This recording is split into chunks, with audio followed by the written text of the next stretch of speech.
Começando mais um Luxo Responde as perguntas que vocês me enviaram aqui na área de membros do canal e também no nosso Instagram na quinta-feira, dia 1º de fevereiro. E vamos logo a elas porque tem várias. E até já para explicar, a gente separou cada uma das perguntas por macrotemas, já que várias orbitam dentro de um mesmo assunto ou que está relacionado. Então, primeiro mais sobre economia e mercado americano, depois sobre economia brasileira, depois algumas questões sobre teoria econômica, aí de investimentos, algumas genéricas e, por fim, perguntas mais pessoais sobre a minha vida ou conselhos de carreira também. Então, vamos aqui a primeira do Francisco. Fernando, consegue resumir os dados que o Fed analisou e que levaram o Powell a dizer que não vê os juros caindo? Eu diria que é basicamente dados de inflação que estão em queda, porém, olhando o núcleo de inflação, o core, que tanto pelo core CPI, que é o IPCA deles, Consumer Price Index, quanto o PCE, que é o Personal Consumer Expenditure, que é a métrica preferida pelo Fed, ambas, núcleo do CPI, núcleo do PCE, está ao redor de 3%, e a meta é 2%. Então, ainda está distante da meta. E o Fed não quer reduzir os juros antes de ter essa segurança de que a meta está indo para 2% e de forma sustentável. Isso olhando pelo lado da inflação. Pelo lado do emprego, basicamente são esses dois mandatos, estabilidade de preços e emprego. Pelo lado do emprego, ainda há sinais de que o mercado laboral está fraquejando, mas não muito.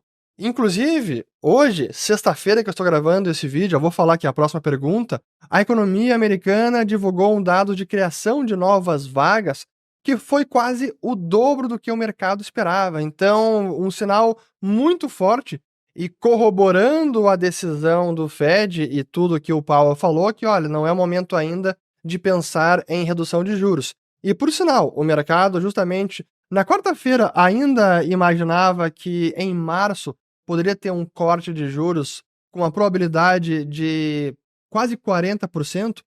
Agora, essa é a situação. 80% achando que na reunião de março haverá manutenção da taxa de juros e basicamente pelo dado de emprego de hoje, sexta-feira. Mas claro, ainda tem ainda o mês de fevereiro, algum dado pode mudar e fazer o Fed repensar. Eu já vou até falar uma das variáveis que pode mudar a decisão do Fed, mas em síntese, é por isso que o Powell ainda não vê os juros caindo, especialmente na próxima reunião de março. Aqui do Diego.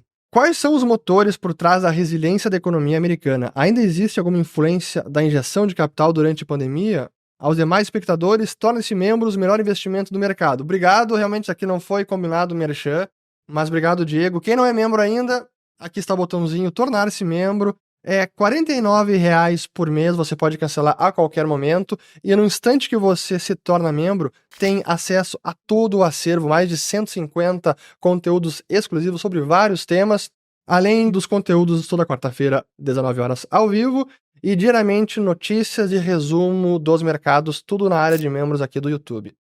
Vamos lá, o que explica essa resiliência e a força da economia americana? São vários fatores, mas é o dinamismo do mercado de trabalho, o dinamismo da economia, a facilidade que a economia tem de se adaptar, como as empresas estão se reajustando. A gente acabou de ver a divulgação de resultados. Várias empresas conseguiram fazer o dever de casa, de tecnologia, cortaram muita gente. Tecnologia só contratava gente, especialmente na pandemia. E quando virou o ciclo, essas empresas começaram a cortar gente, apertar o cinto e fizeram o dever de casa.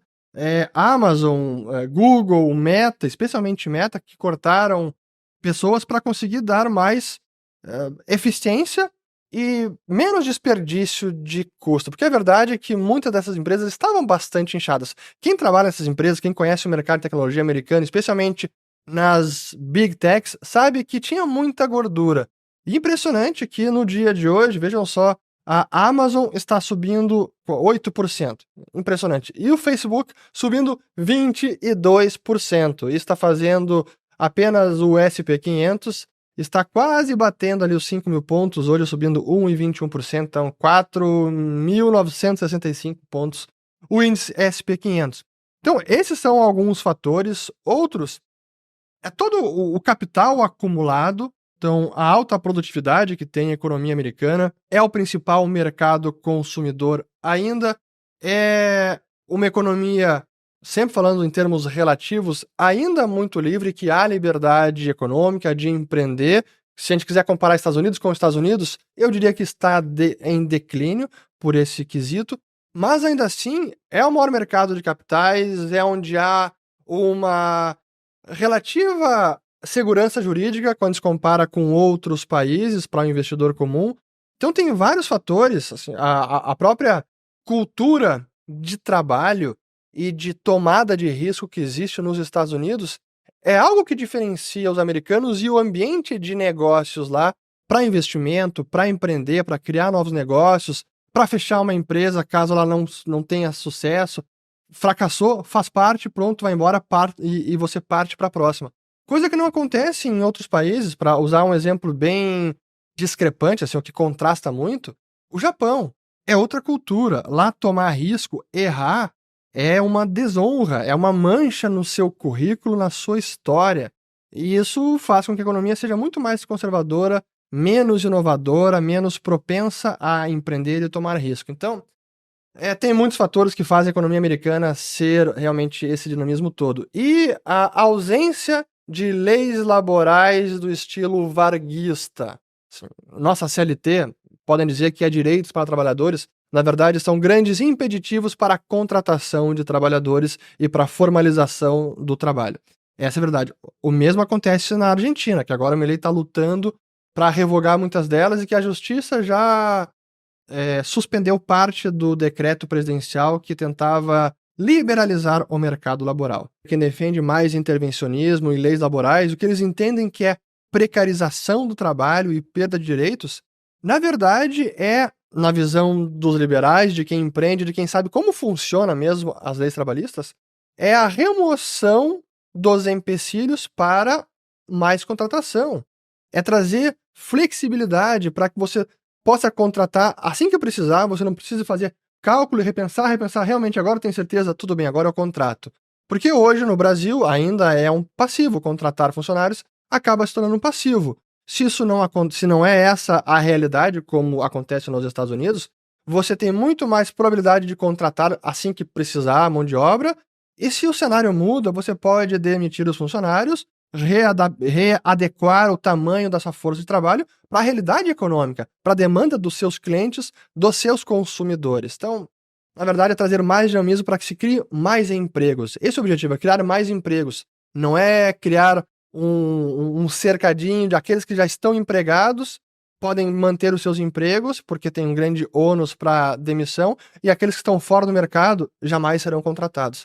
A gente está olhando também para quem está desempregado, como a gente pode trazer esta mão de obra para dentro das empresas, para dentro do mercado de trabalho. Esse é o grande objetivo. Aqui do Michael Souza. Crise bancária na América de novo. A impressora deve estar tremendo. Pois a gente teve nessa semana uma queda forte no mercado, até fiz um vídeo sobre isso, do New York Community Bank, que caiu no dia que divulgou o resultado com prejuízos não esperados para o último trimestre do ano passado. E caiu quase 40% no dia seguinte caiu mais 20%, isso foi na quarta e quinta-feira dessa semana. E bancos japoneses também tiveram problema, assim como Julius Baer na Suíça. No caso Julius Baer, relacionado a propriedades na Áustria e na Europa. No caso do Japão e desse banco do New York Community Bank, imóveis comerciais, especialmente escritórios, que é um grande problema. Não vou repetir tudo que eu falei no vídeo, vou deixar depois o link aqui, vale a pena. Mas é verdade que o setor imobiliário comercial americano está sofrendo, e por particularidades bem próprias da economia americana no pós-pandemia. E é interessante notar como uma das formas que o mercado está se adaptando à nova realidade é prédios comerciais de escritórios, lajes inteiras, prédios inteiros, torres de escritórios, estão sendo convertidas, retrofitadas para moradias. Estão transformando escritórios em imóveis residenciais. Compram a preço de banana, 30%, 40%, 50% de desconto do valor que estava sendo pedido, e reformam, retrofitam para transformar num empreendimento residencial, para trazer algum valor para a demanda por imóveis que agora mudou no pós-pandemia. Só que aqueles bancos que têm exposição estão com problema. Então isso significa uma crise bancária?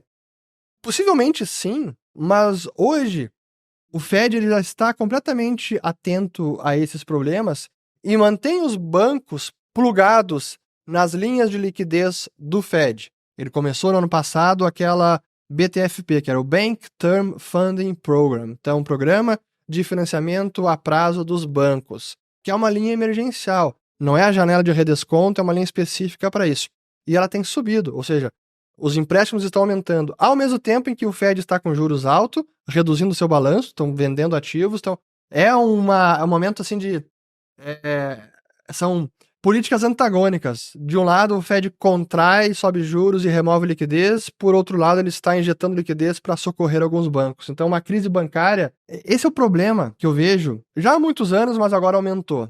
A gente não tem há muitos anos um real capitalismo, especialmente no sistema financeiro, porque não há bancarrota. Bancos não podem quebrar, especialmente bancos relevantes, porque isso gera um problema sistêmico que pode colapsar todo o sistema financeiro. E por isso o Fed está sempre plugando liquidez. Como reformar esse sistema? Bom, aí é outro vídeo, não este, mas a impressora do Fed já está funcionando para prover liquidez para os bancos com problemas. Aqui do Luan Lugori. A recessão americana já deixou de ser o cenário base? Ótima pergunta, Luan. E então vamos agora endereçar mais um dado importante da economia americana. Já deixou de ser o cenário base? Eu diria que ainda não. Ainda é o cenário base por muitos indicadores, mas sem dúvida que na leitura de dezembro agora e janeiro, alguns indicadores já não sinalizam uma recessão mais próxima. Os indicadores de confiança, o ISM, que é aqueles do Purchasing Managers, são os gerentes de compra, melhoraram, tanto de emprego quanto de novos pedidos. Então é um indicador de confiança antecedente e mostrou uma melhora agora no mês de janeiro. Outro dado muito importante, que foi que saiu hoje de manhã, que está assim, fazendo todo mundo reprecificar tudo hoje no mercado. Então eu vou colocar emprego, aqui os chamados os payrolls, folha de pagamento, non-farm payrolls, criação de empregos, realizado em janeiro, 353 mil. No mês passado, 373 mil, isso foi revisado para cima. O consenso era de 180 mil. Então foi praticamente o dobro do que o mercado esperava de vagas de emprego criadas em janeiro e acabou sendo quase o dobro. É impressionante. Então, de fato, a economia americana, acho que até eu cito meu amigo Igor Mundstock, acho que ele que tweetou sobre isso, falando que a economia americana agora é stronger for longer, então mais forte por mais tempo. Em vez de ser apenas os juros higher for longer, mais altos por mais tempo, é a economia mais forte por mais tempo e, de fato, está mostrando uma resiliência impressionante. A gente precisa, como economistas, como investidores, quem analisa o mercado e quem aplica a teoria para interpretar a realidade, entender em que momento do ciclo nós estamos, a gente está sempre aprendendo. Todo ciclo tem suas peculiaridades. O ciclo atual também tem, porque nós tivemos a pandemia que desarranjou por completo a economia mundial. E pela particularidade do trabalho remoto, work from home, né, trabalho de casa, que está prejudicando os imóveis comerciais nos Estados Unidos, isso também está dificultando a análise do mercado laboral. Isso atrapalha o Fed, atrapalha o mercado, atrapalha investidores, todo mundo. Então a gente precisa se adaptar a uma nova realidade. Como isso está impactando o ciclo? Bom, está mostrando essa resiliência maior do que a gente imaginava. Pô, a curva de juros inverteu e segue bastante invertida, já tem meses, talvez, até vamos colocar aqui na tela, talvez quase um ano, só para mostrar que como o mercado reprecificou bastante hoje, o título de 10 anos, que ontem deu uma forte queda, hoje está subindo bastante, Treasury 10-year, voltou acima de 4%, mas aqui, título de 10 anos menos de 3 meses, inverteu a primeira vez em outubro de 22, um ano e meio a curva de juros está invertida, cara.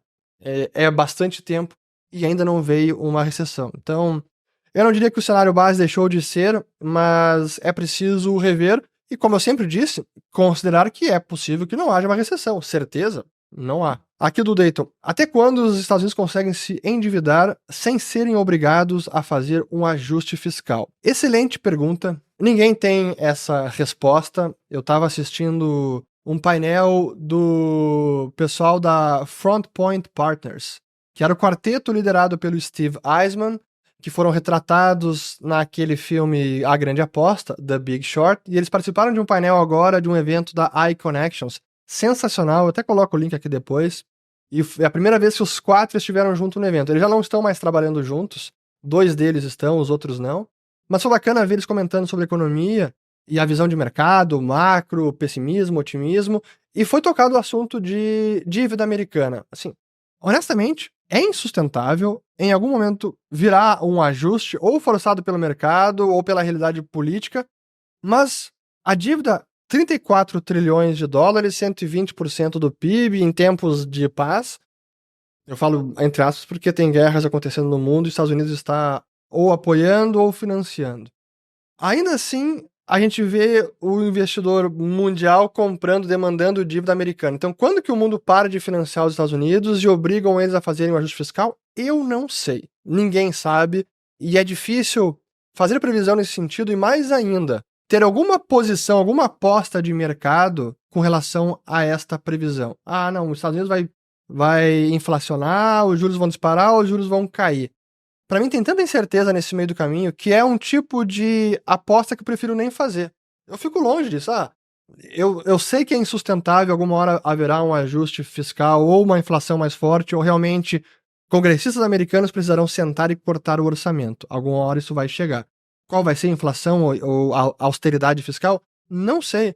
Mas não sabendo, eu prefiro não apostar financeiramente na ocorrência desse evento, porque eu não sei quanto tempo isso pode durar. Ninguém sabe. Se a gente soubesse, estaríamos fazendo fortuna com base nisso. Aqui mais uma do Watla. Como você tem lidado com o potencial risco de recessão à frente? Tem feito caixa? Pois então, algumas posições são mais fáceis de manter. Então, para mim, hoje, renda fixa global em dólares de mais curto prazo é relativamente tranquilo. Então, eu fico confortável. E quando eu falo curto prazo, para prazo de investimento, na minha ótica, até 5 anos. Mais do que 5 anos, para mim, muita coisa pode acontecer. Com a economia e com a minha situação familiar. Ou profissional. De repente, você pode tomar uma chamada de margem pela vida. Vai saber. Então, 5 anos, como máximo, é uma regra que eu tenho. E aí, ativos de mais curta duração, com uma boa rentabilidade que hoje é possível no mercado, sim, também. E aí, buscar posições mais assimétricas, ou apostas com mais convicção e com potencial maior. Por exemplo, Facebook agora, estou subindo 22%. Se eu tivesse apostado no Facebook 1 ano atrás, eu teria ganho bastante. É verdade, mas para mim era uma aposta que tinha mais risco. Então eu preferia entrar ou manter e aumentar a posição em urânio ou cannabis, que eram posições que para mim tinham um potencial de upside muito maior e um risco menor, uma margem de segurança maior. E é assim que eu prefiro trabalhar. Então, eu não quero adivinhar quando vai começar uma recessão. E se a recessão começa, quase nada da minha carteira vai mudar se uma recessão começa ou não. E para mim essa é a grande jogada, é não ficar à espera de um evento e ter que mudar a sua carteira de acordo com a ocorrência de um evento. Aí é difícil. Aqui do Marcelo.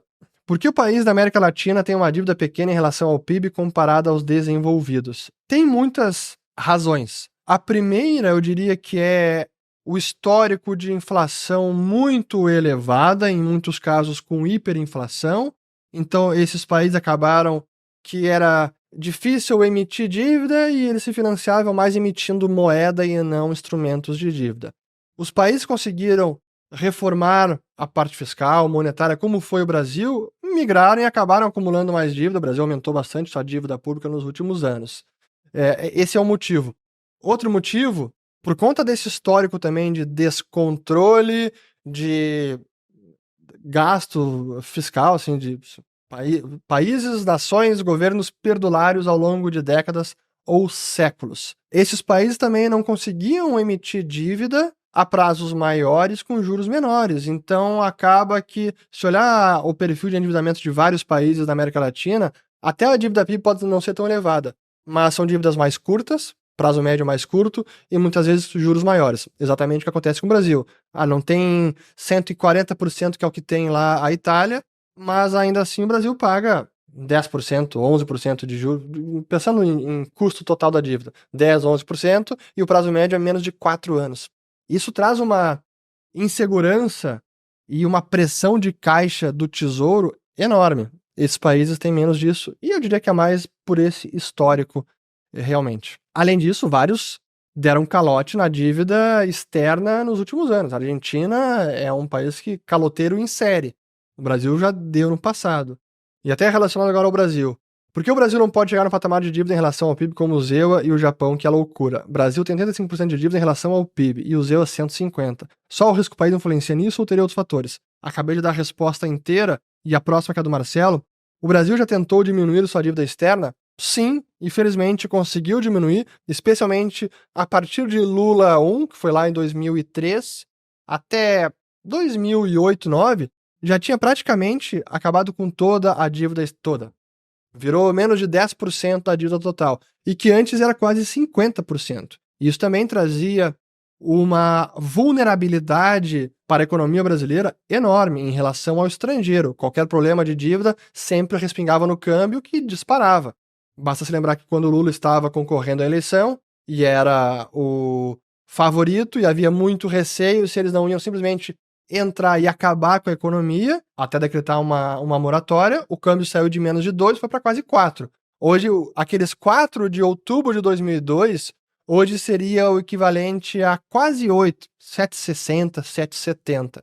Esse seria o nível de câmbio daquela época hoje. E por que isso? Pelo enorme risco de calote da dívida externa brasileira. Hoje não temos mais este risco. Então, felizmente, conseguimos diminuir nossa dívida externa. Aqui do Sampaio, 270 bilhões de déficit em um ano, 1 trilhão de déficit até o final do mandato? Não dá para dizer isso, e o governo agora tem metas para cumprir, então esse ano de 2024 vai ser determinante para entender o quão sério esse governo vai levar adiante o seu marco fiscal, por mais que ele permita uma expansão do gasto, 0,6% de crescimento real ao ano, ainda assim é algum controle. Então, 1 trilhão de déficit? Eu acho que não. 1 trilhão é realmente muita coisa. E aqui é déficit primário, tá? O que a gente tá falando. Eu não apostaria com 1 trilhão de déficit primário até 24, 25, 26. Não acho que isso aconteceria. Aqui do Renan, déficit de 900 bilhões do Bolsonaro ou 230 bilhões do Lula? É bem diferente, né? Os 900 bilhões do Bolsonaro foi no meio da pandemia, algo completamente inédito, ninguém sabia o que estava acontecendo, muito foi feito às pressas, na emergência, no meio da incerteza. Lula teria feito a mesma coisa, como fizeram nos Estados Unidos, então, honestamente, ali era uma situação bem difícil. Por essa ótica, eu diria que os motivos que levaram aos 900 bilhões de déficit e os motivos que levaram aos 230 agora do Lula, os de agora são, eu diria, piores. Agora é mais um compromisso com o gasto público, o gasto é vida. Quem quiser saber mais sobre o déficit primário desse ano, também fiz um vídeo mais detalhado para fazer uma análise eliminando alguns ruídos que podem enviesar a conclusão de cada um. Vale a pena. Aqui do FN Júnior. Por que o poder de compra do dólar é tão superior? Ou o brasileiro médio é realmente muito pobre? O brasileiro médio, ou o trabalhador brasileiro, é muito pouco produtivo, porque nós não aumentamos a nossa produtividade ao longo dos anos, porque nós não temos o mesmo acúmulo de bens de capital que tem o americano, que é o que realmente concede este nível de produtividade e, portanto, de riqueza ou de renda do americano. Isso estamos falando de trabalhador, do salário, a mão de obra. O dólar é a moeda, e o dólar tem um poder de compra mais estável do que o nosso, pelo nosso histórico de destruição de moedas pelo descontrole fiscal completo. Isso é questão de décadas, a gente já pode falar de século. Vamos lá. Já na era Vargas já começou um problema fiscal, e depois com anos 50, com militares também, enfim. É um problema crônico brasileiro que ultimamente foi controlado, mas o problema ainda está aí. Só que ao longo desse período, algumas moedas brasileiras foram destruídas. O dólar também perdeu poder de compra, mas não no mesmo ritmo que o Brasil. Olha o real. O real esse ano vai fazer 30 anos. Começou em 94, 1º de julho. Olha a perda de poder de compra do real de 94 até agora e do dólar. O dólar também perdeu, mas a gente perdeu num ritmo maior. E se olhar em século, as nossas moedas perderam em ritmos muito maiores do que o dólar americano. Além do dólar ser a moeda demandada por todo mundo, coisa que o real não é. Aqui do Luiz Felipe. Déficit fiscal aumentando, dívida pública aumentando e BC cortando juros. O que acha? Faz parte da política monetária. O Banco Central Brasileiro tem um mandato claro de estabilidade de preço. Aqui a meta é de inflação, definida pelo Conselho Monetário Nacional, e o Banco Central ajusta a taxa de juros para atingir essa meta de inflação. O fiscal aumentando, a dívida aumentando, pode impactar a inflação, especialmente mais a médio e longo prazo, mas não é o único fator que influencia na inflação de um ano corrente, ou de um ano de 12 meses, vamos lá, um período de 12 meses, não apenas o ano calendário, mas um período de 12 meses. Então o BC, levando vários fatores em consideração, vai calibrando a taxa de juros para atingir a inflação. O fiscal não é a sua meta, ele sabe que importa e está dentro do chamado balanço de riscos. É uma das variáveis, mas não é a única. Então, no cenário atual, com o fiscal que temos, que teve um rombo, mas está controlado dentro do nível de gastança que esse governo quer imprimir, e com a dívida nesse patamar, e com o juro lá fora nesse nível, com a inflação em queda, o Banco Central vê espaço para a queda de juros, e eu concordo com ele. Eu estaria reduzindo, para mim, não deveria nem ter chegado nesse patamar de quase 14% e nem naqueles de 2%. Esses dois extremos, 2% e quase 14%, que foi um grande problema. Mas aí, na minha ótica, é erro do Banco Central. Erro de pilotagem do Banco Central e não do Tesouro, seja Tesouro agora com Lula, seja Tesouro com Bolsonaro. Aqui do Henrique. Qual o sentido do Copom diminuir a Selic, sendo que o governo está com um rombo de 200 bilhões? Bom, essa que eu acabei de responder. É por isso, está olhando para a inflação que está declinando e não apenas o fiscal. E olha também a trajetória. Aqui do Pacheco. Esse easy money, então o dinheiro fácil do BNDES para as empresas, tem potencial de acabar igual a 2015, juros altos e recessão? Potencial tem, mas eu diria que hoje, com o tamanho dessa bazuca que foi anunciada, com o prazo de desembolso dessa bazuca, eu diria que não é o suficiente para gerar tantos desequilíbrios na nossa economia, distorções sobre investimento em um ou outro setor, ou estímulos artificiais de investimentos em setores específicos. Pode distorcer? Pode, mas para provocar aquela recessão, talvez precise uma bazuca um pouquinho maior. Mas, claro que na minha ótica, são políticas que não levam o Brasil para melhorar sua economia a ponto de crescer de forma sustentável. É um voo de galinha, como sempre.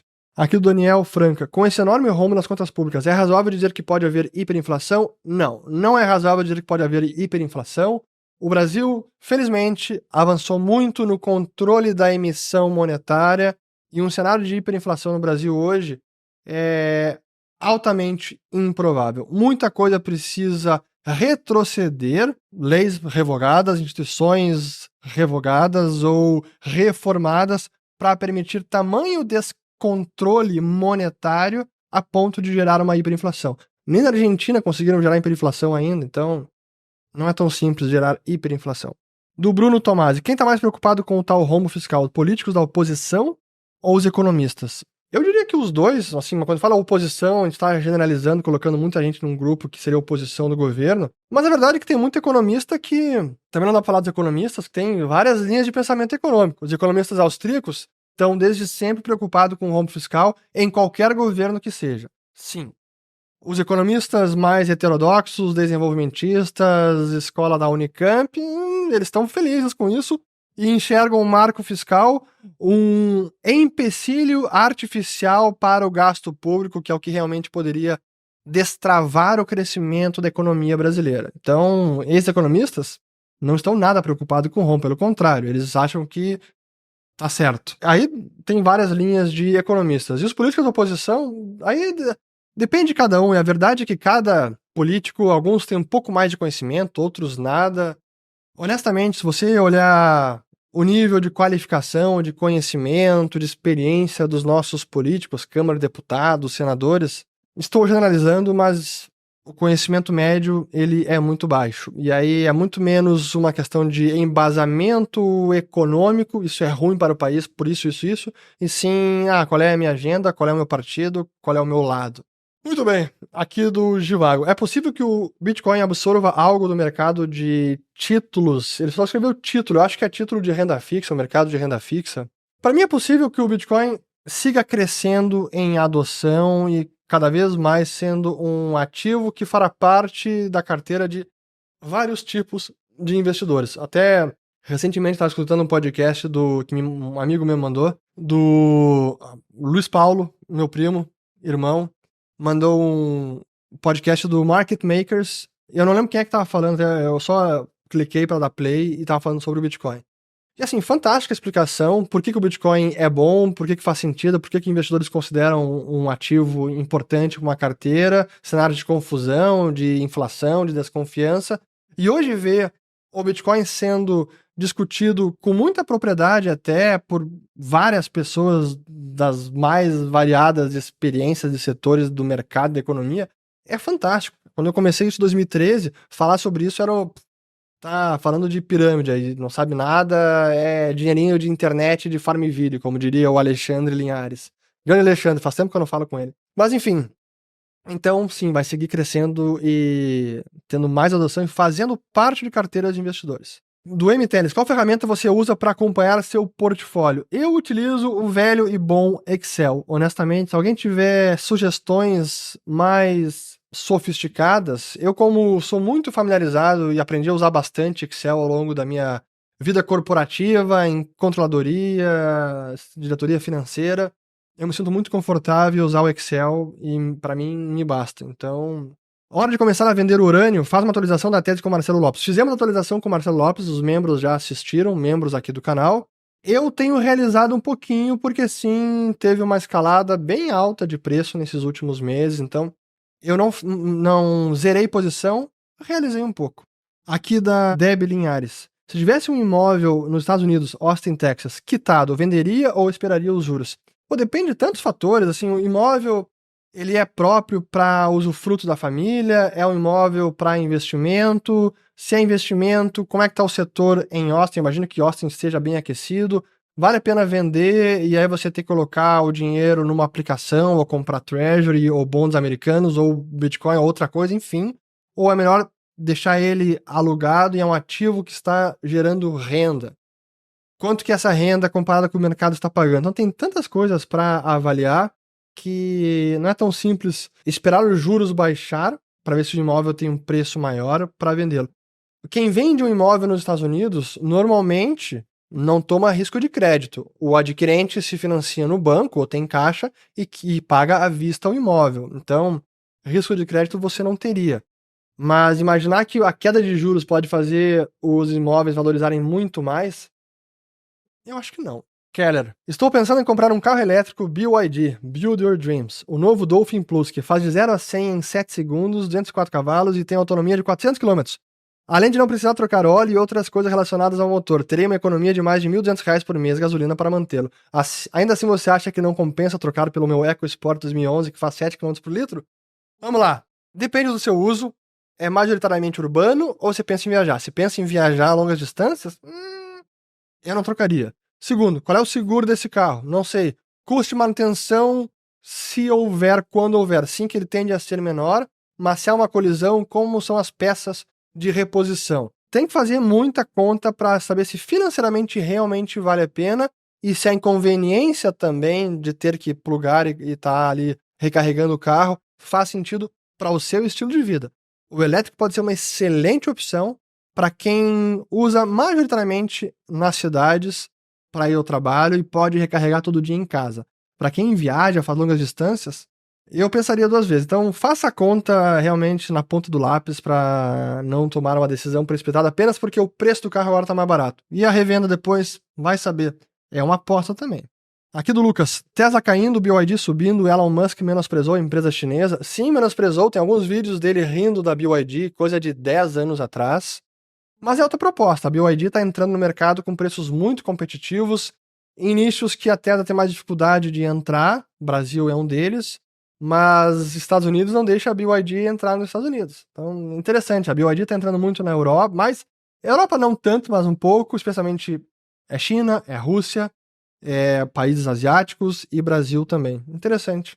Você acredita que o Estado deve intervir para acelerar o processo de igualdade e reparações sociais? Não. Eu acredito que são as intervenções do Estado, na maior parte das vezes, que geram essas desigualdades e, na maior parte das vezes, as tentativas de reparar as desigualdades acabam agravando as desigualdades. Então, o melhor que o Estado pode fazer é parar de gerar desigualdades e, assim, deixa que as pessoas consigam prosperar, empreender, gerar emprego, renda, sem dinheiro fácil do governo, direcionado, estímulos, amigos do rei que tem subsídio. Então, não acredito que o Estado possa resolver os problemas, eles podem agravar. Qual o crescimento saudável do M1 ou M2? Depende da economia, depende do sistema bancário, dizer de antemão qual o crescimento saudável, depende do crescimento demográfico, então tem tantas variáveis. O que certamente eu posso dizer é que um crescimento desenfreado, vamos lá, acima de 20, 30% ao ano, uma economia relativamente estável, que cresce pouco, não costuma ser receita de sucesso. Vídeo Argentina, vídeo Brasil também. Então, na dúvida, é melhor mais contido este crescimento do que acelerado, que aí vai resultar em inflação altíssima. Thiago Visotto, o iniciante na economia, como a pessoa pode começar a estudar, mas sem querer trabalhar na área? Aqui neste canal, no site do Mises Brasil, lendo livros dos principais autores de escola austríaca, mas não apenas eles, e também aqueles que aplicam conhecimento na prática. Para mim, teoria sem aplicação prática é apenas para acadêmico, e eu sempre gostei da parte prática, não apenas academia. João Guinle, meu tio disse que ele é pró-mercado, mas de esquerda. Existe isso? Existe.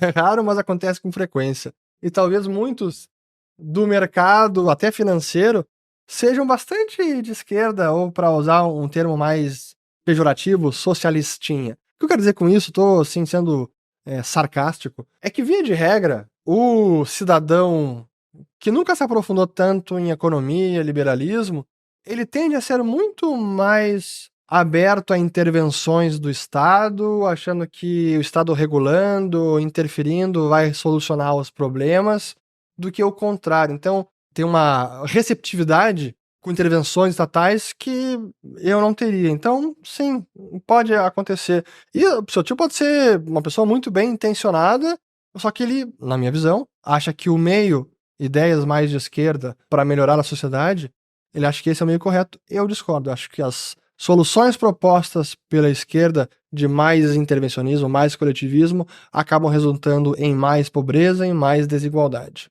Aqui do Victor. Sendo jovem, como ter esperanças em um mundo cada vez mais caótico economicamente? Quando eu vejo essas perguntas assim, de certa maneira, eu fico um pouco incomodado, porque como o meu canal aqui, o que eu produzo de conteúdo, tem muito a ver com situação econômica brasileira, mundial, acaba envolvendo política porque interfere na economia, nos mercados, e é isso que a gente busca analisar aqui. Muitos acabam chegando à conclusão de, cara, tá tudo errado, vai tudo mal, assim, cara, não vai dar certo, é pessimismo, vamos jogar da janela que não tem o que fazer.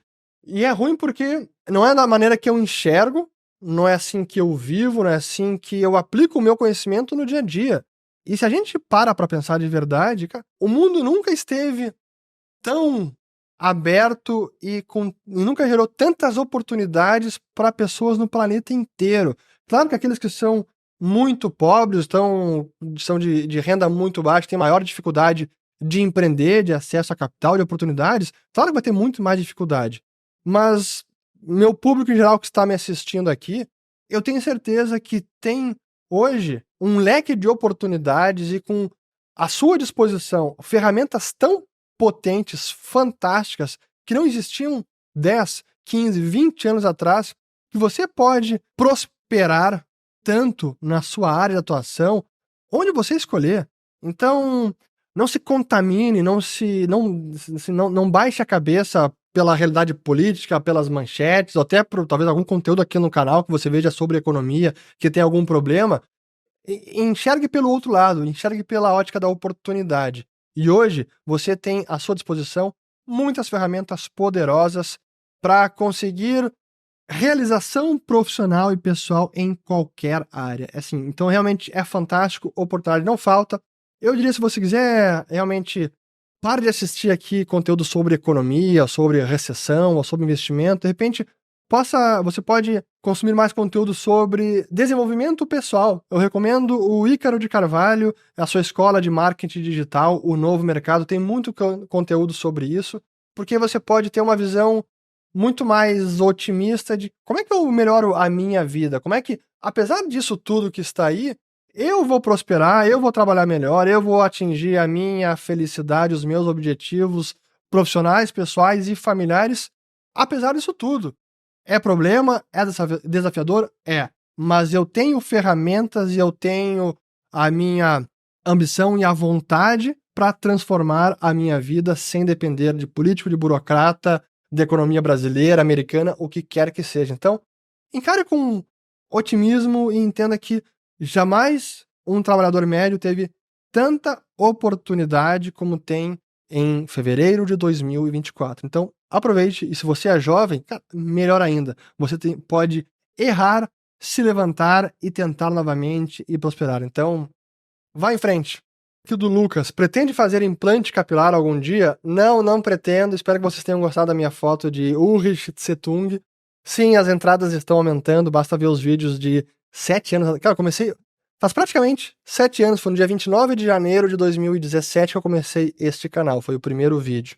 Então sim, as entradas aumentaram e os cabelos estão ficando brancos. Mas não pretendo fazer não. E aqui a última pergunta do Alvence Guerra. Qual foi seu primeiro emprego e lição mais valiosa que aprendeu com ele? Meu primeiro emprego foi o estágio, na verdade, na área de recursos humanos do Banco do Brasil, numa gerência regional em Porto Alegre, que fica ao lado, ficava pelo menos, ao lado do aeroporto de Porto Alegre. Isso foi em 2001. Comecei em março ou abril de 2001, fiquei apenas 9 meses. Qual foi a primeira lição? Sabe que eu diria que são as lições mais básicas de que até hoje, para muitos trabalhadores e muitos jovens, talvez menosprezem a importância dos princípios mais básicos quando você está no emprego, como assiduidade, pontualidade, dedicação, proatividade, excelência no seu trabalho, é profissionalismo, é educação, estar aí à disposição, aproveitando oportunidades. Essas são as coisas que, para mim, são muitas vezes mais valiosas do que o cara domina o mercado financeiro, tem um CFA, mas ele não chega nem no horário, ou ele não cumpre com o que foi acordado, ficou de entregar o relatório ou análise da data X, não entregou e inventou desculpa, ou fez nas coxas. São coisas básicas. Pontualidade, frequência, dedicação, profissionalismo, proatividade, isso você não vai aprender na faculdade.